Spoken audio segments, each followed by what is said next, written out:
Le 22 janvier 2025, le Premier ministre du Sénégal, dans le cadre des missions à l'étranger, a pris une circulaire qui détermine les indemnités journalières des hauts responsables,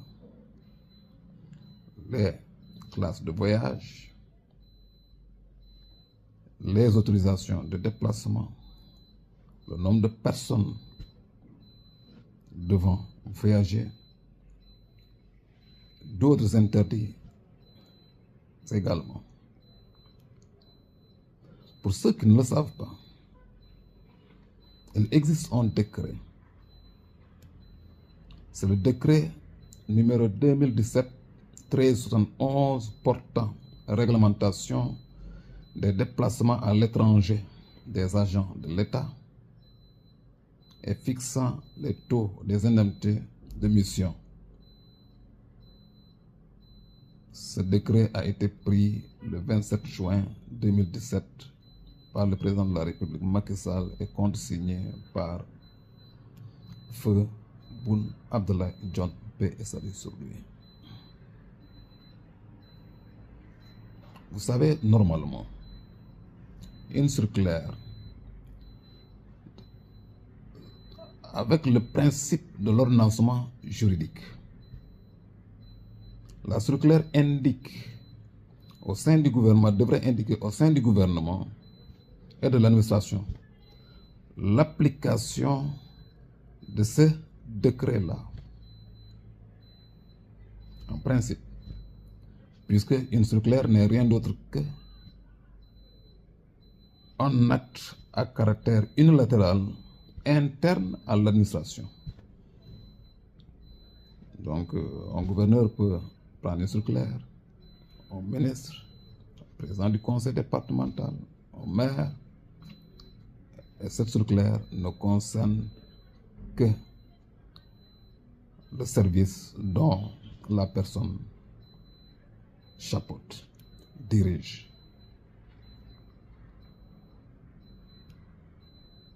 J'ai essayé de faire une analyse de cette circulaire-là.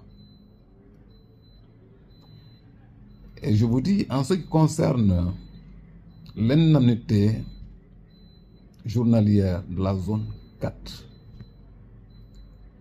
le décret 2017-1371 fixe le montant à 150 000 francs CFA, alors que la circulaire détermine le montant à 250 000 francs CFA. Et l'autre élément que j'ai constaté en ce qui concerne la circulaire, c'est que la circulaire est muette quant au déplacement des personnels, par exemple, des postes diplomatiques. Quand les ambassadeurs et autres agents des postes diplomatiques doivent se déplacer en mission de leur lieu de travail à Dakar. L'autre élément que je n'ai pas lu sur la circulaire, c'est le compte bancaire qui doit être ouvert pour ces missions-là. Mais aussi les conditions de paiement de ces indemnités, à l'aller comme au retour. Comment cela va se faire? Comment le paiement va se faire? Donc la circulaire est muette là-dessus. Maintenant, la question que je me pose, qui du décret, lequel du décret ou de la circulaire va être mise en œuvre par les comptables publics,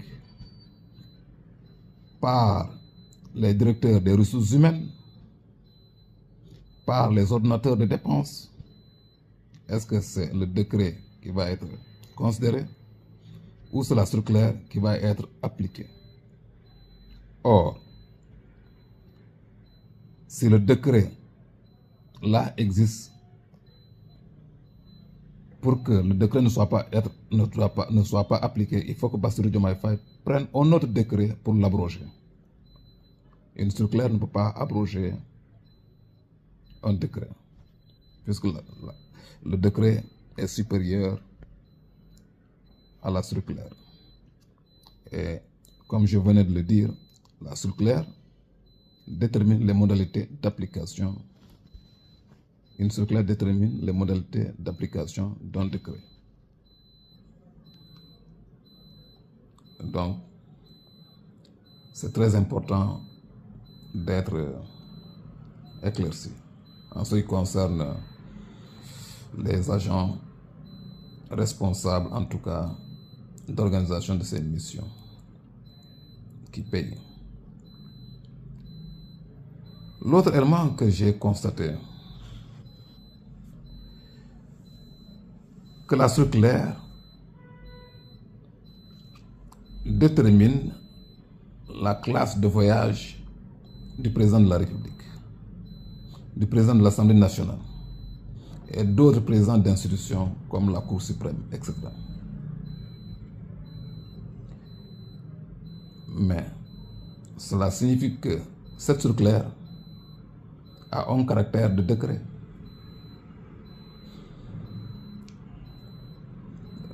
Selon la loi et selon la Constitution, le PM ne chapeaute pas les institutions. Le PM, sa circulaire, ne lit pas les présidents d'institutions et les institutions en tant que telles. Car le président de la République est une institution, l'Assemblée nationale est une institution, la Cour suprême est une institution, le Conseil constitutionnel est une institution.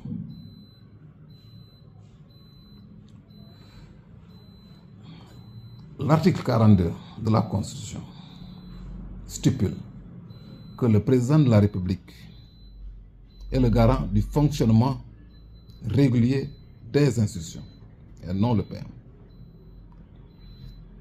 Le même article dispose que le président de la République a les plénitudes de la fonction gouvernementale.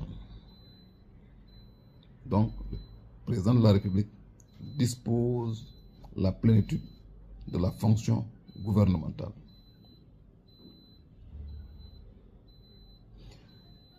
Et toujours l'article 42,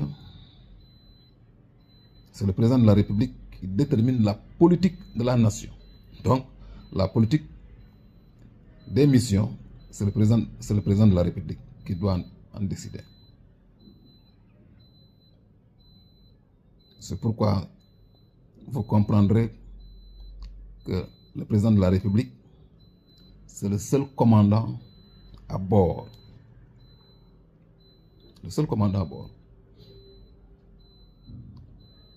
Certes, le président de la République peut déléguer un certain nombre de ses pouvoirs au Premier ministre. Il le peut. Mais celui de commandant à bord de notre pays, là, le président de la République, il lui est formellement interdit ce pouvoir-là. Donc, tout ce qui est énuméré par l'article 42, le président de la République ne peut pas déléguer ces pouvoirs-là au Premier ministre. C'est vraiment interdit. Donc, le Premier ministre ne peut pas être un commandant à bord. Il ne peut pas être clé de voûte des institutions. C'est formellement interdit. Maintenant, si Bassirou Diomaye Faye veut que le PM du Sénégal soit comme le Premier ministre de l'Angleterre, ou de l'Allemagne, ou de la Belgique, il suffit qu'il saisisse l'Assemblée nationale ou d'organiser un référendum pour